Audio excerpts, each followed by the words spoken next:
सरकार बुहारी साहब लिखते हैं, साडे नाल किसे की उम्र कटनी, साडे नाल किसे की उम्र कटनी, साडा जीन विहार नवेकला है, रस्म रीत ना शगन शगन कोई, दूर पिंड तो घर नवेकला है, ते मैं धुरों नवेकला हाँ क्योंकि मेरा अजली यार नवेकला है।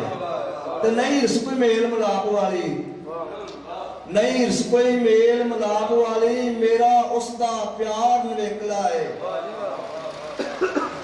ते हदों बाहर नहीं मैं पैर रखना, हदों बाहर नहीं मैं पैर रखना, मेरा यही अख्तियार नवेकला है। ते मर्जी आपो अपनी वरतनी है, साडा कौल करार नवेकला है।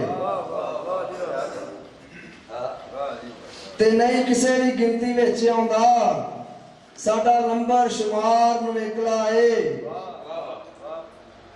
ते विच इलम दे जफे दे नहीं आउंदा, विच इलम दे जफे दे नहीं आउंदा, ओदा अत पसार नवेकला है।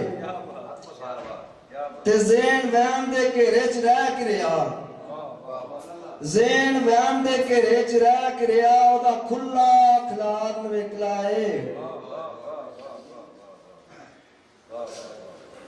ते हर ऐत निशानी अजीब जही, हर ऐत निशानी अजीब जही, ओदा हर असार नवेकला है। पई बोलदी हर तखलीक मुंहों, पई बोलदी हर तखलीक मुंहों, केड़ा नक्श नगार नवेकला है।